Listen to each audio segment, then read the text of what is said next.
Vote देने का अधिकार यानी चुनने का अधिकार। दुनिया की सभी लोकतांत्रिक सरकारें वोट देने के इसी अधिकार के तहत ही चुनी जाती हैं। इलेक्ट्रॉनिक वोटिंग मशीनों ने भारत में चुनाव प्रक्रिया को बड़ा ही स्वाभाविक, आसान और सुरक्षित बना दिया है। निश्चित रूप से ईवीएम का आगमन चुनाव प्रक्रिया में एक क्रांतिकारी कदम है, क्योंकि इन मशीनों के जरिए न सिर्फ पूरी तरह सुरक्षित चुनावों की गारंटी हो सकी है, बल्कि भारत में चुनावों को बहुत ही वोटर फ्रेंडली बनाया जा सका है। साथ ही इन मशीनों का इस्तेमाल बहुत ही आसान भी है। भारत में 2009 के आम चुनाव में 10 लाख से भी ज्यादा ईवीएम्स को इस्तेमाल में लाया गया था। आज पूरे देश में ईवीएम्स के जरिए परंपरागत चुनावों में एक बेहतर और बुनियादी बदलाव लाया जा सका है। ईवीएम की कार्यप्रणाली में एक तयशुदा क्रम है। First level checking, EVM setting, mock poll यानी मतदान, क्लोज अप पोल और अंत में लेकिन उतना ही अहम परिणाम की घोषणा। इस मशीन में 2 अलग अलग हिस्से हैं। पहला कंट्रोल यूनिट और दूसरा बैलेट यूनिट। कंट्रोल यूनिट चुनावों के दिन प्रिसाइडिंग ऑफिसर या पोलिंग ऑफिसर के पास रहता है और बैलेट यूनिट वोटिंग कंपार्टमेंट में रखा जाता है, जहां जाकर मतदाता अपने मनपसंद प्रत्याशी को वोट करता है। अब मतदाता को बैलेट पेपर नहीं दिया जाता, बल्कि polling officer in charge control unit पर बैलेट बटन दबाता है। इसके बाद ही मतदाता वोटिंग कंपार्टमेंट में जाकर बैलेट यूनिट पर अपने मनपसंद प्रत्याशी के चुनाव चिन्ह के सामने वाले बटन को दबाकर अपना वोट डालता है। बैलेट यूनिट में एक बैलेट शीट होती है जो किसी भी भाषा में प्रिंट की जा सकती है। इस शीट पर प्रत्याशियों के नाम और उनके चुनाव चिन्ह छपे होते हैं। मतदाता को वोट देने के लिए मनपसंद चुनाव चिन्ह के सामने वाले बटन को दबाना होता है। इलेक्ट्रॉनिक वोटिंग मशीन ने परंपरागत बैलेट पेपर के सारे लक्षणों को बरकरार रखते हुए मतदान प्रक्रिया को बहुत ही सुविधाजनक, तेज, वोटर फ्रेंडली और विश्वसनीय बना दिया है। इतना ही नहीं, ईवीएम के उपयोग से काफी मात्रा में धन, जनबल और समय की बचत होती है और सबसे महत्वपूर्ण बात यह कि मतदान की गोपनीयता पूरी तरह से कायम रहती है। जिन इलाकों में बिजली नहीं है वहां भी ये मशीनें काम में लाई जा सकती हैं, क्योंकि ये वोटिंग मशीनें एक 7.5 वोल्ट अल्कलाइन बैटरी से संचालित होती हैं। ईवीएम के एक बैलेट यूनिट में 16 प्रत्याशियों के नाम और चुनाव चिन्हों को समाहित किया जा सकता है। इस तरह 4 बैलेट इकाइयों को एक साथ श्रेणीबद्ध करके 64 प्रत्याशियों तक को समाहित किया जा सकता है। मतदाता जैसे ही बैलेट यूनिट पर बटन दबाता है, वोट रिकॉर्ड हो जाता है और मशीन लॉक हो जाती है। अब अगर इसी मतदाता द्वारा वही बटन दोबारा दबाया जाए या कोई दूसरा बटन भी दबाया जाए तो ईवीएम इसे रिकॉर्ड नहीं करती, क्योंकि मशीन पहली बार बटन दबाने के साथ ही लॉक हो चुकी होती है। दरअसल ईवीएम की खूबी है एक व्यक्ति एक वोट। इन मशीनों के खरीदने में जो लागत आती है, उनकी लगभग भरपाई पहले इलेक्शन में ही उनके इस्तेमाल से हो जाती है। इसलिए अगले चुनावों में मशीनों पर आने वाला खर्च काफी कम हो जाता है। साथ ही साथ बैलेट पेपर की छपाई, उनको लाने ले जाने, उनका संग्रहण करने और मतगणना में लगाए गए स्टाफ आदि पर होने वाले भारी खर्च की बचत भी होती है। परंपरागत भारी बैलेट बॉक्सेस की तुलना में हल्के कैरिंग केसेस में बंद ईवीएम्स को लाना ले जाना अपेक्षाकृत काफी आसान है। मतगणना के लिए एक बटन दबाते ही मतों की गिनती सामने आ जाती है और 2 से 3 घंटों के भीतर चुनाव परिणाम घोषित हो जाते हैं, जबकि परंपरागत बैलेट पेपर सिस्टम में 30 से 40 घंटों का समय लगता था। इलेक्ट्रॉनिक वोटिंग मशीनों के प्रयोग में आने के साथ ही साथ इनवैलिड वोट की समस्या का खात्मा भी हो गया, क्योंकि बैलेट पेपर के जरिए चुनावों में मतदाता को प्रत्याशी के चुनाव चिन्ह पर मोहर लगानी होती थी, फिर पेपर को मोड़कर बैलेट बॉक्स में डालना होता था। गलत जगह मोहर लग जाने या स्याही फैल जाने से वोट अमान्य हो जाता था। अब ईवीएम में मतदाता को सिर्फ अपने मनपसंद प्रत्याशी के चुनाव चिन्ह के सामने वाले बटन को दबाना है, बस। कंट्रोल यूनिट में रिकॉर्ड हुए वोट के डिटेल्स तब तक यूनिट की मेमोरी में सुरक्षित रहते हैं जब तक अगले इलेक्शन में इस्तेमाल के लिए उन्हें मेमोरी से मिटाया न जाए। इलेक्ट्रॉनिक वोटिंग मशीन्स पूरी तरह टेम्पर प्रूफ होती हैं। मशीन में लगाई गई चिप सिर्फ एक बार ही प्रोग्राम की जा सकती है। इसे निर्माण के समय ही मशीन में फ्यूज कर दिया जाता है। इस प्रोग्राम को किसी भी तरह बदला नहीं जा सकता। इसके सर्किट्स में न तो किसी छेड़छाड़ की गुंजाइश रहती है और न ही इन सर्किट्स को किसी भी रूप में बदला ही जा सकता है। हर ईवीएम का एक खास सीरियल नंबर होता है जिसके जरिए चुनावों में एक एक ईवीएम की जानकारी रखी जाती है।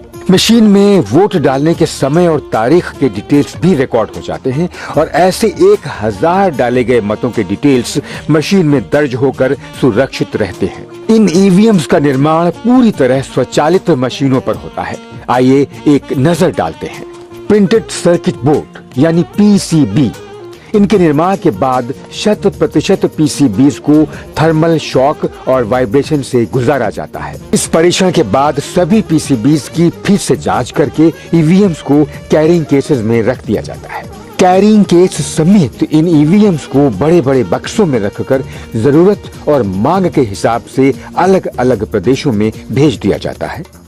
ईवीएम मशीनों के साथ ही डिस्पैच डॉक्यूमेंट्स और क्वालिटी सर्टिफिकेट भी भेज दिए जाते हैं।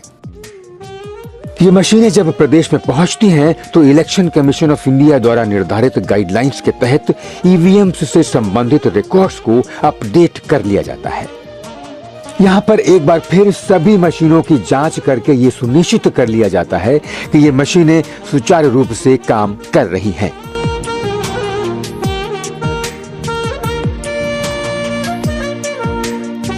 इसके बाद ईवीएम्स को प्रदेश के चीफ इलेक्टोरल ऑफिसर द्वारा निर्धारित किए गए स्थानों पर सुरक्षित रख लिया जाता है। दोहरे ताले लगे कक्षों में रखे गए ये ईवीएम्स डिस्ट्रिक्ट कलेक्टर के नियंत्रण में रहते हैं। हर इलेक्शन से पहले सभी ईवीएम्स का फर्स्ट लेवल चेक किया जाता है। ये चेकिंग राजनीतिक दलों के प्रतिनिधियों की मौजूदगी में की जाती है। डिस्ट्रिक्ट इलेक्शन ऑफिसर द्वारा फर्स्ट लेवल चेक यानी FLC के कार्यक्रम की सूचना मान्यता प्राप्त राष्ट्रीय और प्रादेशिक राजनीतिक पार्टियों को FLC के लिए निर्धारित तिथि से कम 1 हफ्ता पहले लिखित रूप से दे दी जाती है। FLC के दौरान राष्ट्रीय और प्रादेशिक पार्टियों के जिला अध्यक्षों द्वारा अधिकृत प्रतिनिधियों को वहां मौजूद रहने की अनुमति रहती है। DEO द्वारा एक रजिस्टर मेंटेन किया जाता है जिसमें सभी राजनीतिक पार्टियों के प्रतिनिधि FLC के दौरान अपनी मौजूदगी दर्ज कराते हुए रोज अपने दस्तखत करते हैं। FLC का कार्यक्रम एक बड़े हॉल में संपन्न कराया जाता है। इस हॉल में किसी भी अन्य इलेक्ट्रॉनिक यंत्र की मौजूदगी की अनुमति नहीं रहती है।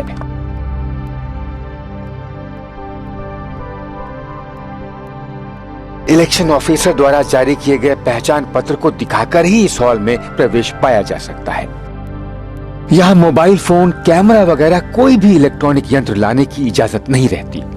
इसी तरह हॉल के अंदर से कोई भी चीज बाहर भी नहीं ले जाई जा सकती। फर्स्ट लेवल चेकिंग के लिए सिर्फ BEL और ECIL के इंजीनियर्स ही अधिकृत होते हैं जो FLC के दौरान कंट्रोल यूनिट और बैलेट यूनिट का परीक्षण करके ये प्रमाणित करते हैं कि ईवीएम के सभी कंपोनेंट्स ओरिजिनल हैं।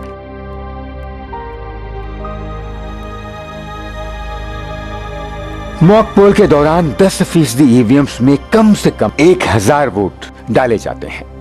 बाकी की मशीनों में मॉक पोल के दौरान राजनीतिक पार्टियों के प्रतिनिधियों की संतुष्टि के लिए वोट डाले जाते हैं। राजनीतिक पार्टियों के प्रतिनिधियों को खुद मॉक पोल करने की अनुमति दी जाती है। कम से कम 10% ईवीएम्स पर मॉक पोल के रिजल्ट का प्रिंट आउट निकाल लिया जाता है।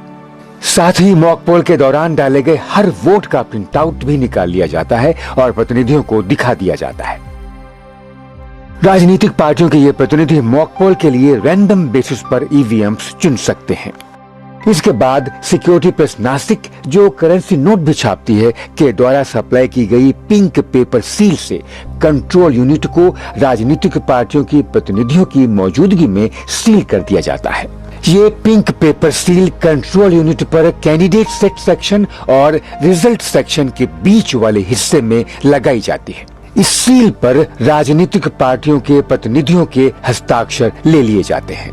इस सील को तोड़े बगैर ईवीएम के कंट्रोल यूनिट के अंदरूनी हिस्से में कोई भी बदलाव नहीं किया जा सकता। ईवीएम को सबसे पहले रिटर्निंग ऑफिसर के लेवल पर चुनाव की तारीख से 1 हफ्ता पहले तैयार किया जाता है। चुनावों में इस्तेमाल की जाने वाली इलेक्ट्रॉनिक वोटिंग मशीनों को एक रैंडम आधार पर बेतरतीब तरीके से चुन लिया जाता है। ईवीएम की तैयारी के लिए प्रत्याशियों को पूर्व सूचना दे दी जाती है। बैलेट यूनिट की तैयारी के तहत यूनिट में बैलेट पेपर लगा दिया जाता है, जिस पर सभी प्रत्याशियों के नाम और चुनाव चिन्ह अंकित होते हैं। इसके बाद बैलेट यूनिट को धागे के साथ सील कर दिया जाता है।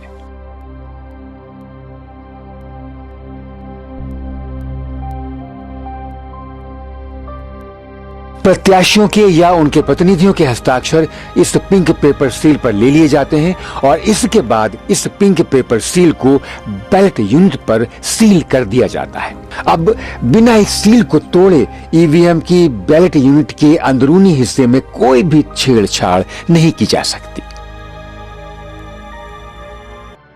कंट्रोल यूनिट में बैटरी लगा दी जाती है, कैंडिडेट सेटिंग कर दी जाती है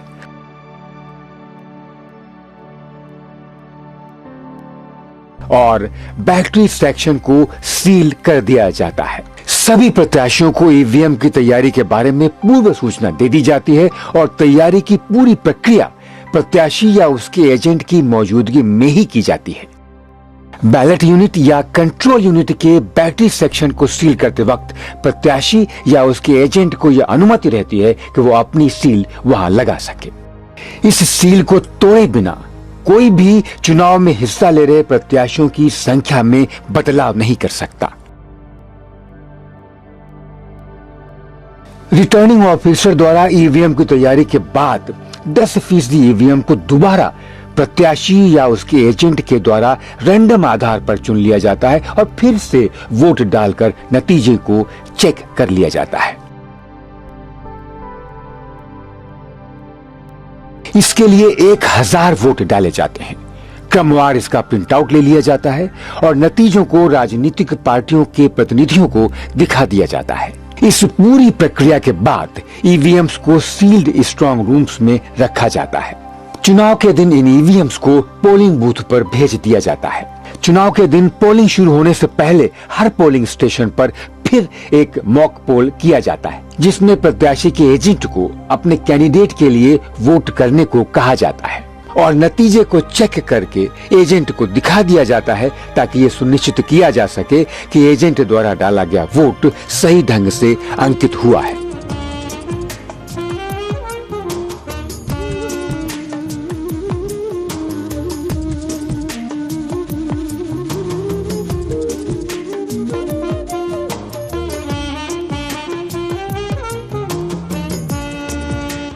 इसके बाद कंट्रोल यूनिट पर मॉक पोल में अंकित सारे वोट्स को क्लियर करके प्रत्याशियों की मौजूदगी में ही सील कर दिया जाता है। एजेंट को भी अनुमति दी जाती है कि वो अपनी खुद की सील भी यहां लगा सके। अब इसके बाद कंट्रोल यूनिट की सील को बगैर तोड़े न तो उसे खोला जा सकता है, न ही रिजल्ट देखा जा सकता है और न ही डाले गए मतों को मिटाया जा सकता है।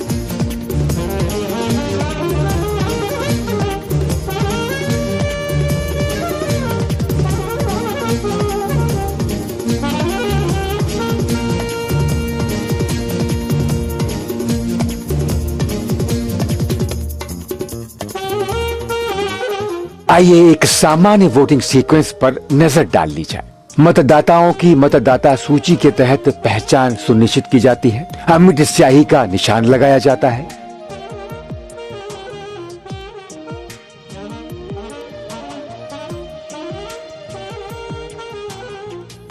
पोलिंग अधिकारी कंट्रोल यूनिट पर बैलेट बटन दबाता है। मतदाता अपनी पसंद के प्रत्याशी को चुनने के लिए बैलेट यूनिट पर बटन दबाता है। वोट रिकॉर्ड हो जाता है। प्रत्याशी के एजेंट इस पूरी प्रक्रिया में वहां मौजूद रहते हैं।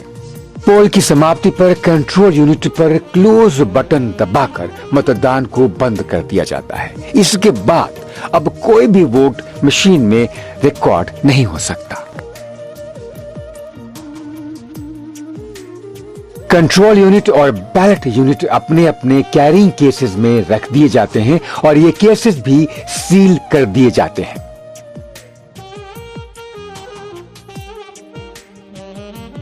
यहाँ भी प्रत्याशियों के एजेंट्स को अपने हस्ताक्षर करने की अनुमति रहती है। मुहरबंद इन ईवीएम्स को समुचित सुरक्षा व्यवस्था के तहत स्ट्रांग रूम्स में काउंटिंग होने तक रखा जाता है। ये स्ट्रांग रूम भी सील किए जाते हैं और यहाँ भी प्रत्याशी या उनके एजेंट्स को यह अनुमति रहती है कि वो अपनी भी सील यहाँ लगा सकें। प्रत्याशियों को ये भी अनुमति रहती है कि इन केंद्रों की निगरानी के लिए वो अपने भी एजेंट्स नियुक्त कर सकें। इन स्ट्रांग रूम्स की सुरक्षा सशस्त्र पुलिस फोर्स के द्वारा काउंटिंग की तारीख तक की जाती है। मतगणना शुरू होने से पहले प्रत्याशियों के एजेंट्स को ये अनुमति रहती है कि वो हर सील का निरीक्षण करके देख लें कि सील बरकरार है। उनके संतुष्ट होने के बाद ही मतगणना शुरू की जाती है। मतगणना प्रत्याशी या उनके एजेंट्स की मौजूदगी में ही की जाती है। इलेक्ट्रॉनिक वोटिंग मशीनों को एक एक करके मेज पर लाया जाता है, रिजल्ट का बटन दबाया जाता है और प्रत्याशी के एजेंट को ईवीएम से रिजल्ट दिखाया जाता है। हर ईवीएम का रिजल्ट अलग अलग नोट कर लिया जाता है और बाद में उसकी गणना कर ली जाती है। मतगणना के बाद इलेक्ट्रॉनिक वोटिंग मशीनों को फिर से स्ट्रांग रूम में अगले चुनावों तक के लिए सुरक्षित रख दिया जाता है।